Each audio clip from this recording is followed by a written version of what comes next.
Assalamualaikum warahmatullahi wabarakatuh. Perkenalkan, nama saya Syafiqur Rahman Abrar dan NIM 240101010197. Di sini saya ingin menjelaskan tentang dinasti Abbasiyah pada masa keemasan, yang mana ini akan menjadi tugas akhir dari matkul sejarah peradaban Islam. Ya, langsung saja masuk ke pembahasannya, yang mana pada masa ini adalah masa keemasan atau masa kejayaan umat Islam, yang mana sebagai pusat dunia dalam berbagai aspek peradaban. Nah, kemajuan itu hampir mencakup semua. Nah, di sini ada disebutkan beberapa kemajuan tersebut.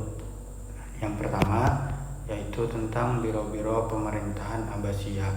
Nah, dalam menjalankan sistem teknis pemerintahan, dinasti Abbasiyah memiliki kantor pengawasan Dewan Azimani yang pertama kali diperkenalkan oleh Mahdi, Dewan Konsiderasi atau kantor arsip Dewan At-Tagwi yang menangani semua surat resmi tentang politik serta instruksi dan ketetapan kekhalifahan, Dewan Penyelidikan Keluhan, Departemen Kepolisian Pos, yang mana Dewan Penyelidikan Keluhan ini yaitu Dewan An-Nazar Al-Mahzal ini adalah sejenis dengan pengadilan tingkat banding atau pengadilan tingkat tinggi yang menangani kasus-kasus yang diputuskan secara keliru pada Departemen Administrasi dan Politik.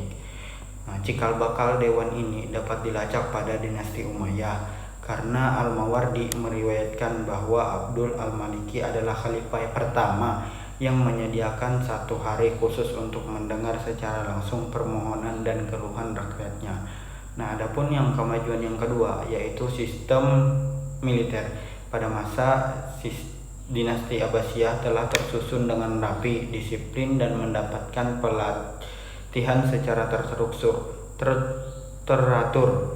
Nah, dalam struktur ini terdapat pasukan inti yang disebut Murtazikoh, yaitu tentara tetap yang digaji secara rutin oleh pemerintah dan selalu siap bertugas. Selain itu ada pasukan khalifah yang dikenal sebagai Hams, yang merupakan pasukan elit dengan tugas utama melindungi khalifah. Nah, pasukan ini memiliki kedudukan yang lebih istimewa. Kenapa? Karena memperoleh gaji yang lebih tinggi, perlengkapan senjata yang lengkap, serta menggunakan seragam khusus. Nah, di samping itu ada pasukan tetap, yaitu pasukan sukarelawan yang disebut Muta'awiyah, yaitu kelompok masyarakat seperti orang Baduy, petani, penduduk kota yang ikut berperang dan hanya menerima bayaran ketika sedang bertugas. Adapun yang ketiga, wilayah pemerintahan pada masa dinasti Abbasiyah pada dasarnya melanjutkan sistem yang sudah digunakan sejak masa dinasti Umayyah, yaitu membagi wilayah kekuasaan dalam beberapa provinsi yang dipimpin oleh gubernur yang disebut amir atau amil. Nah, sistem ini sebenarnya meniru pola administrasi Kekaisaran Bizantium dan Kekaisaran Persia.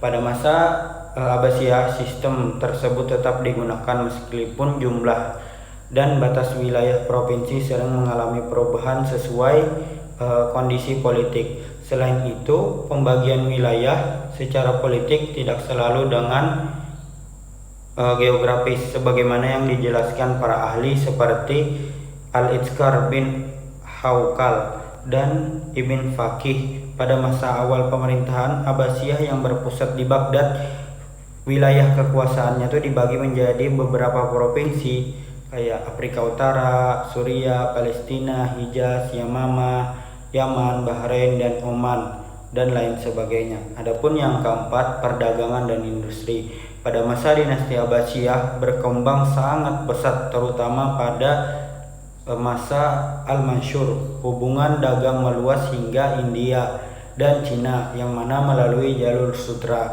dengan komoditas seperti sutra, rempah-rempah, dan kain. Nah, kota Baghdad ini menjadi pusat perdagangan yang ramai, sementara perdagangan Muslim juga mencapai wilayah barat seperti Afrika Utara dan Spanyol.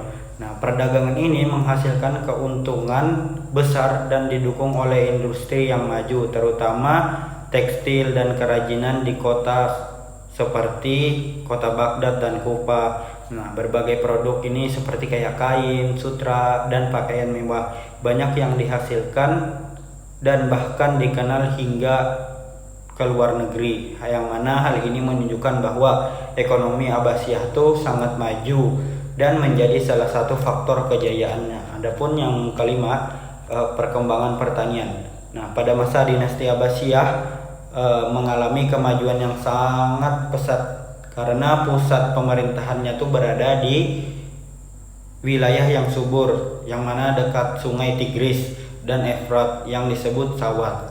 Nah, pertanian menjadi sumber utama pendapatan di negara Abbasiyah, dan lahan-lahan yang rusak tuh diperbaiki serta dihidupkan kembali. Pemerintah membangun dan memperbaiki saluran irigasi sehingga terbentuk jaringan pengairan yang baik untuk mengairi sawah dan kebun. Nah, tanaman yang dihasilkan tuh sangat beragam seperti padi, kurma, kapas, serta berbagai buah sayuran dengan sistem irigasi yang maju dan tanah yang subur. Pertanian Abbasiyah berkembang sangat pesat dan menjadi salah satu penopang utama kejayaan ekonomi.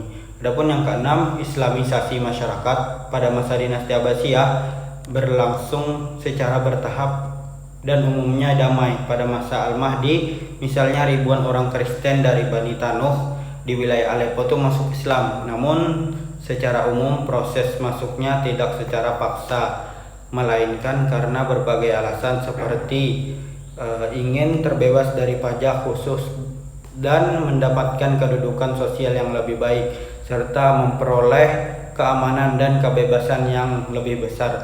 Di wilayah Persia, masyarakat baru banyak memeluk Islam beberapa abad setelah penaklukan, karena sebelumnya mereka menganut agama Zoroaster.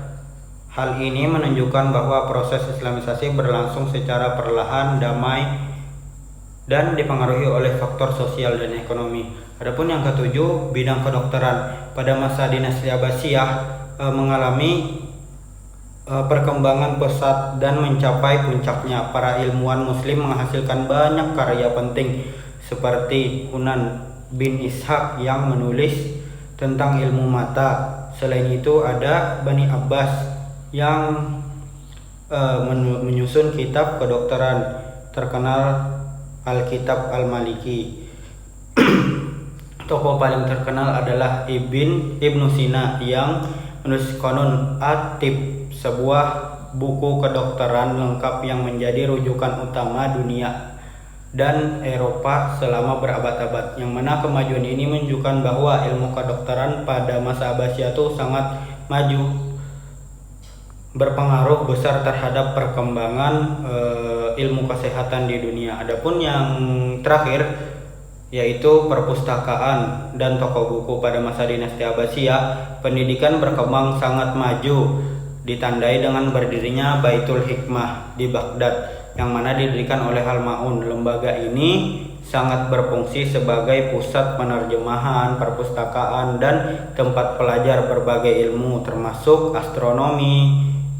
Nah, selain itu juga berdiri madrasah seperti Nizamiyah yang didirikan oleh Nizam Al-Mulk yang menjadi model pendidikan tinggi saat itu. Perpustakaan berkembang pesat di berbagai kota daerah dengan koleksi buku yang sangat banyak dan tersusun rapi. Selain itu, banyaknya toko-toko buku di kota besar, yang mana menunjukkan tingginya minat masyarakat terhadap ilmu pengetahuan. Hal ini membuktikan bahwa pada masa Abbasiyah ilmu pendidikan dan budaya literasi berkembang sangat pesat dan menjadi salah satu faktor penyebab kemajuan peradaban Islam. Sekian yang dapat ulun sampaikan, salah hilapnya mohon maaf. Wassalamualaikum warahmatullahi wabarakatuh.